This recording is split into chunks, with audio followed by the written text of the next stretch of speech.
یاد کرتے ہوئے امام کی سلامتی کی دعا پڑھنی ہے، دعا مانگنی ہے، اور اس طرح سے امام کو یاد کرنا ہے، اس طرح سے تڑپ کر امام کو یاد کرنا ہے جیسے کہ ہمارے ائمہ معصومین علیہ الصلوۃ والسلام امام کو یاد کرتے ہیں۔ امام صادق علیہ محمد جب بھی امام قائم کو یاد کرتے تو آپ رو پڑتے، آپ کی آنکھوں سے اشک جاری ہو جاتے۔ جی ہاں ذرا اسی طرح سے اس حجت خدا کو جو پردہ غیبت میں ہو کر بھی ہم پر نگاہ کرم بنائے رکھتا ہے، اس سے ہمیں تڑپ کر یاد کرتے ہوئے انہیں یاد کرنا ہے، ان کی سلامتی کی دعا کرنا ہے۔ اور عزیزان، اکثر یہ سوال آتا ہے جو کہ امام کی سلامتی کی دعا ہم کیوں پڑھیں، اسے کیا فائدہ حاصل ہوتا ہے، جبکہ خود امام پر اللہ کی سلامتی ہے، اور بلکہ الغرض ہم خود اپنی سلامتی کی دعا ان سے کرتے ہیں، ان سے اپنی سلامتی کی توسل کرتے ہیں، ان سے ہم اپنی سلامتی کے لیے دعا مانگتے ہیں۔ تو اولین تو بات یہ ہے عزیزان کہ جب آپ حجت خدا کا ذکر کرتے ہیں تو وہ ایسا ہے جیسے کہ آپ خداوند عالم کا ذکر کرتے ہیں، کہ وہ خود خدا والوں کا ذکر ہے۔ جی ہاں عزیزان، اور یہ ثواب بھی ہے۔ اور جو اہم سوال، سلام امام قائم کے لیے دعا کرنے سے کیا فائدہ ہے، تو عزیزان جب آپ دعا کرتے ہیں امام کے حق میں، جب آپ امام کو تڑپ کر یاد کرتے ہیں، امام کو سلام کرتے ہیں، تو عزیزان کیا ہوتا ہے، اکثر میں اپنی عنوان میں بھی ذکر کرتی آ رہی ہوں، آپ سن چکے ہیں انشاءاللہ۔ تو جب ہم امام کو سلام کرتے ہیں تو بلا تشبیہ امام فوراً آپ کی طرف متوجہ ہو جاتے ہیں اور آپ کو جواب سلام دیتے ہیں، کیونکہ جواب سلام واجب ہے، اور یہ کیسے ممکن نہ ہو جب یہ بڑا لطف و کریم گھرانہ ہے۔ تو عزیزان اگر ہم نے ان کے ساتھ کچھ خیر کیا ہو تو بے شک وہ بھی ہمارے لیے ہمارے حق میں دعا کریں گے، ہمارا خیر ہی کریں گے۔ تو عزیزان اسے عمل بنا لیں کہ آپ کم از کم روزانہ جب اپنے دن کا آغاز کریں تو امام حق، امام حجت، امام وقت کو یاد کرتے ہوئے دن کا آغاز کریں، امام کو سلام کریں، اور جب بھی آپ بستر پر جائیں تو امام کو یاد کر کر،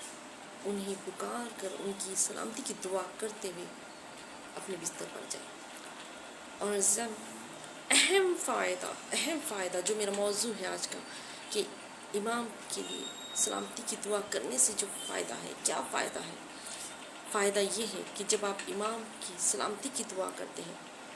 تو وہ امام جو پردہ غیبت میں ہے، ہم سے، ہماری آنکھوں سے دور ہے، وہ امام آپ کے ایک سلام پر آپ کو 3 دعائیں دیتا ہے۔ اللہ اکبر۔ پہلی دعا آپ کی طول عمر کے لیے دعا کرتا ہے، دوسری دعا آپ کے رزق میں کثیرت عطا فرما ہوگی، اور تیسری دعا کہ اللہ آپ کو فروا اولاد صالح عطا کرے۔ اللہ اکبر، یہ کتنا کریم ابن کریم امام ہے کہ آپ کے ایک سلام کے بدلے 3 دعائیں آپ کو اللہ اکبر امام کی حاصل ہو رہی ہیں۔ تو عزیزان امام کی سلامتی کی دعا پڑھنے کا جو اللہم کل ولیک الحجۃ ابن الحسن، یہ جو دعا ہے بڑی مختصر سی دعا ہے جو مفاتن جنا اور بہت سی کتابوں میں بھی آپ کو مل جائے گی، حاصل ہو جائے گی۔ تو اسے عمل بنا لیں عزیزان، یقین جانیے جب آپ اس دعا کو، امام کی سلامتی کی دعا کو ورد کریں گے تو بے شک امام آپ کی طرف متوجہ بھی ہوں گے اور امام کی دعا آپ کو حاصل ہوگی۔ اللہ،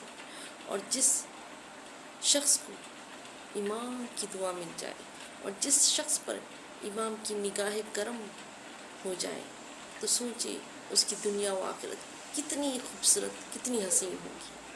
انشاءاللہ دعا میں مجھے بھی یاد رکھیے گا۔ یا علیہ السلام۔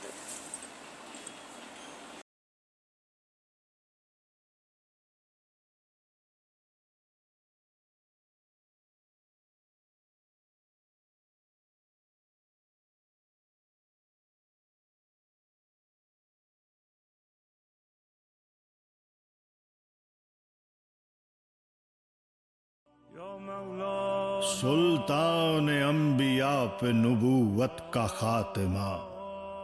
دستے خدا پہ جود و سخاوت کا خاتمہ، ہے دختر رسول پہ عصمت کا خاتمہ،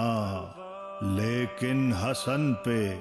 خلق و مروت کا خاتمہ، سلطان کربلا پہ مصیبت تمام ہے، سلطان کربلا پہ مصیبت تمام ہے، پر صاحب الزماں پہ امامت تمام ہے، پر صاحب الزماں پہ امامت تمام ہے۔